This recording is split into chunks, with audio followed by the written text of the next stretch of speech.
कर्पूरगौरं करुणावतारं संसारसारं भुजगेन्द्रहारं सदा वसन्तं हृदयारविन्दे भवं भवानी सहितं नमामि भवं भवानी सहितं नमामि। बोलो शंकर भगवान की जय। श्रावण मास मातम 8वां अध्याय। ईश्वर बोले, हे सनत कुमार, अब मैं समस्त पापों का नाश करने वाले बुद्ध गुरु व्रत का वर्णन करूंगा। से श्रद्धा पूर्वक करके मनुष्य परम सिद्धि प्राप्त करता है। ब्रह्मा जी ने चंद्रमा को ब्राह्मणों के राजा के रूप में अभिषिक्त किया। जिसमें उसने रूप और यौवन से संपन्न तारा नामक गुरु की पत्नी को देखा।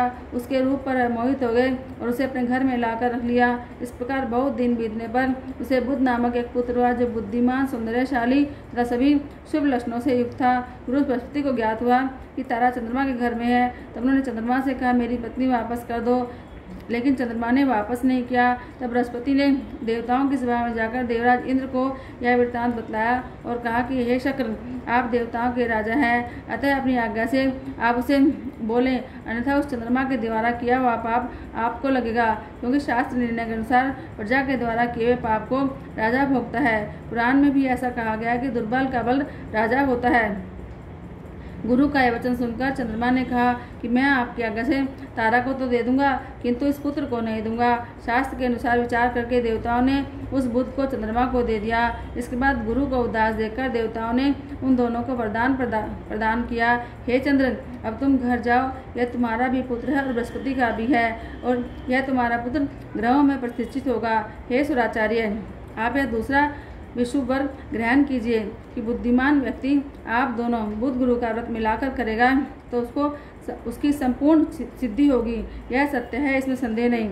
शंकर जी के लिए अत्यंत प्रिय है। इस श्रावण मास के आने पर जो लोग बुध और बृहस्पति को पूजन व्रत रखेंगे, उन्हें सिद्धि प्राप्त होगी। इस व्रत में दही और भात का नैवेद्य व्रत सिद्धि में मूल हेतु है। स्थान भेद से आप दोनों की मूर्ति लिखकर पूजन करने से भिन्न भिन्न फल प्राप्त होता है। यदि कोई हिंडोले के ऊपरी स्थान पर आप दोनों की मूर्ति लिखकर पूजन करे तो वह सर्वगुण संपन्न और दीर्घायु पुत्र प्राप्त करेगा। यदि मनुष्य कोषागार में मूर्ति को लिखकर पूजन करता है तो उसके कोष बढ़ते हैं और वे कभी क्षय को प्राप्त नहीं होते। इसी प्रकार पाकालय में पूजन करने से पाक विधि और देवालय में पूजन करने से उनकी कृपा प्राप्त होती है। शय्यागार में लिखकर पूजन करने से स्त्री का वियोग नहीं होता है। धान्यागार में लिखकर पूजन करने से धान्य की वृद्धि होती है। इस प्रकार मनुष्य उन फलों को प्राप्त करता है। इस प्रकार 7 वर्ष तक करने के बाद उद्यापन करना चाहिए। उद्यापन से पहले अधिवासन करके रात्रि में जागरण करना चाहिए। स्वर्ण की प्रतिमा बनाकर विधि पूर्वक 16 उपचारों से पूजन करने के पश्चात तिल, घृत, चारू और अपामार्ग तथा अश्वत्थ युक्त समिधाओं से होम करना चाहिए। अंत में पूर्णाहुति देनी चाहिए। उसके बाद मामा व भांजे को भोजन कराना चाहिए। इसके बाद ब्राह्मणों को तथा अन्य लोगों को भोजन कराना चाहिए। स्वयं भी भोजन करना चाहिए। इस विधि से 7 वर्ष तक करने पर मनुष्य सभी मनोरथों को प्राप्त कर लेता है। जो उसे विद्या की कामना से करता है वह वेद व शास्त्र के अर्थों का जानने वाला होता है। बुद्ध बुद्धि प्रदान करते हैं, गुरु बृहस्पति गुरुता प्रदान करते हैं। सनत कुमार बोले, हे भगवान, आपने जो यह कहा है कि इस अवसर पर मामा और भांजे को भोजन कराना चाहिए, यदि बताने योग्य हो तो बताओ।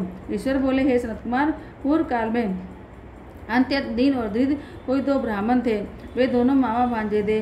उधर पूर्ति हेतु परिश्रम पूर्वक भ्रमण करते हुए वे दोनों किसी नगर में अन्न मांगने के लिए गए थे। उन्होंने घर घर में श्रावण मास में प्रत्येक वार को उस वार का व्रत होते देखा, लेकिन कहीं भी बुध और गुरु का व्रत नहीं देखा। तब उन्होंने बहुत देर तक परस्पर विचार किया कि सभी वारों का व्रत तो सब जगह दिखाई पड़ रहा है, किंतु बुध गुरु का व्रत कहीं नहीं दिखाई पड़ रहा। अतः चूंकि यह व्रत अनुष्ठित है, इसलिए हम दोनों को चाहिए कि इस व्रत का अनुष्ठान आदर पूर्वक करें। किंतु हे सनत कुमार, उसकी विधि न जानने के कारण दोनों संशय में पड़ गए। तब रात्रि में उन्हें सपने में इस व्रत की विधि मालूम हुई। इसके बाद उन्होंने इसकी विधि के अनुसार व्रत को किया, जिससे उन्हें अपार समता प्राप्त की।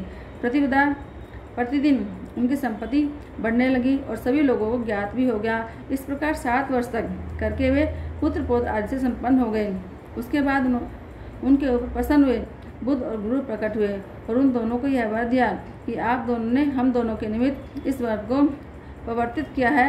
अतः आज से कोई भी इस व्रत को करे, उसे व्रत की समाप्ति पर मामा और भांजे को भोजन कराना चाहिए। इस व्रत के प्रभाव से उसे सभी कामनाओं की परम सिद्धि मिलती है और अंत में चंद्र सूर्य पर्यंत उनका हमारे लोक में वास होता है। बोलो श्री शंकर भगवान की जय।